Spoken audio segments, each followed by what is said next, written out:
यमुनानगर में जीवनसाथी.com से हुई शादी। अमीर घराने की बहू को ससुराल वालों पर घर से निकालने और मारपीट करने का आरोप।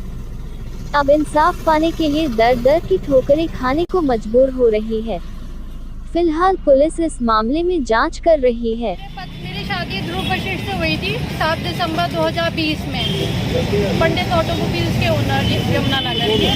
उन्होंने मुझे 10 महीने रखा मायके में। वो मुझे दहेज के लिए परेशान करते थे और मुझे धोखे से घर भेज दिया, ये बोल के कि करवा चौथ पहला लड़की का मायके होता है। और उन्होंने मेरे टिकट करा के मुझे बरेली भेज दिया।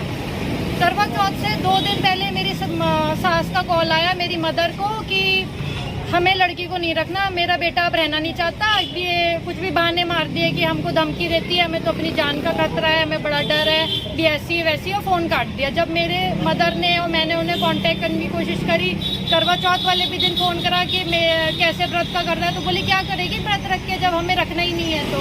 और फिर हमने बहुत कॉल करे, कोई भी हमारा फ़ोन नहीं उठाता था। इनके जीजा को भी कॉन्टैक्ट करा तो वो भी कहते थे मैं तो आउटसाइडर हूँ, मुझसे क्या मतलब। फिर हम यहाँ महिला थाने में उन्होंने मेरी कंप्लेंट करी फरवरी में। मैं यहाँ आई, मैम ने DSP मैम से मिले हम। उन्होंने मेरी और मेरे पति की सारी बात सुनी। मैंने कहा मैं रहना चाहती हूँ मैं आज फिर अपनी अटैची लेके आई हूँ कि अभी बोलेंगे मैं अभी घर जाने के लिए तैयार हूँ। मेरे पति ने साहब घर ले जाने से मना कर दिया। उन्होंने फिर मेरे और मेरे पति के बयान लिखवा लिए। बयान लिखवाने के बाद मैं वापस घर चली गई। फिर मैं 8 मार्च को यहाँ पे आई अपने ससुराल में, क्योंकि वो मुझे घर बुला रहे थे तो मैं अपने हाथ चली गई। मैं अंदर भी चली गई, वहाँ उन्होंने मेरे साथ मिसबिहेव करा। जब मैं पहुँची तो उन्होंने, उनके घर में कुक थी, ड्राइवर थे, बाहर गार्ड अंकल थे, सब थे। मैं अंदर चली गई। फिर मैंने कहा माँ मैं आ गई।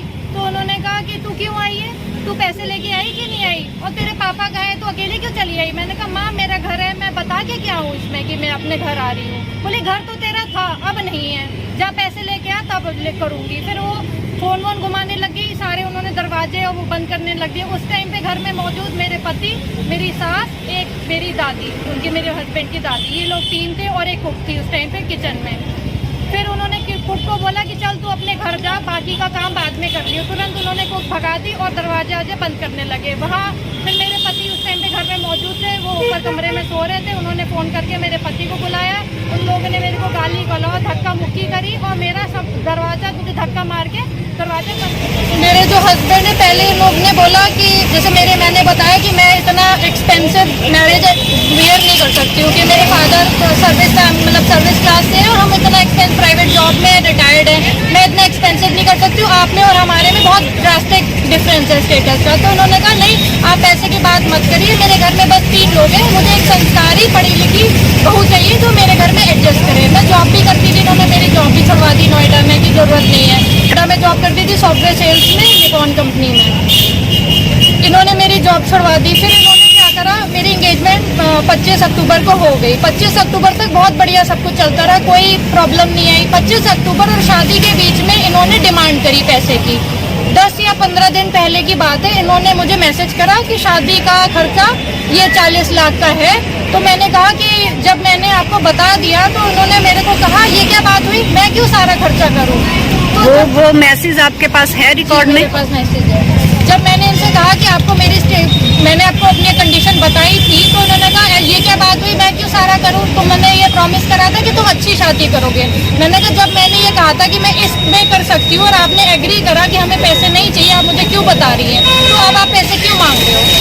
फिर इन्होंने कहा ये तो, मेरे पापा ने कहा हम नहीं ला सकते, हम क्या करें। तो उन लोग ने इसका इशू बनाया कि बताइए, इन्होंने तो शादी के लिए मना कर दिया कि देख लो ये क्या होता है। उस कंडीशन में फिर हमने ये कहा, जब मुझे ये नहीं पता थी, ना इनके माँ ना ये मेरा फ़ोन नहीं उठाते थे, कि मुझे यही नहीं पता था मेरी शादी होगी कि नहीं। 2-3 दिन बाद जब मेरे पापा ने मेरे रिलेटिव से मांग के पैसे दिए कि हम मांग के अरेंज कर सकते हैं जितना पॉसिबल हो। लड़के ने मुझे मैसेज करे आधे दो, पूरे दो, बेस्ट यू कैन, वो भी मेरे पे मैसेज है।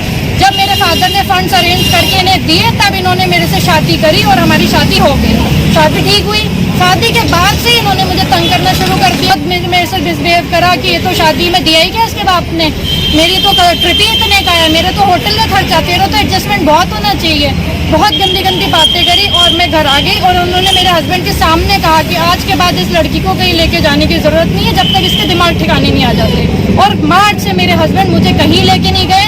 मेरे पे वो भी मैसेज पड़े कि ये मुझसे कहते थे मना कर दे मेरे फ्रेंड को कि तेरे को बहाना मारते, और मैं मना कर देती थी। मैसेज करते खबरदार जो किसी को बोला, जैसे मैं चाहूंगा मैं अपनी जिंदगी अपने टर्म्स में जीऊंगा। फोन करा हरियाणा पुलिस को, पुलिस आई, उन्होंने बोला तो कहता है जी ये तो घर में नहीं घुसी, हमने तो उसको देख के दरवाजे बंद कर दिए, पता नहीं है किस मंशा से आई है। तो मैंने कहा मेरा सामान अंदर है, वो मुझे दिलवाइए। तो बोला नहीं ये तो अंदर नहीं आई। जिसपे मैंने कहा कि आप अपने कैमरे खोलिए, अपनी कुक को बुलाइए कि मैं अंदर थी कि नहीं थी।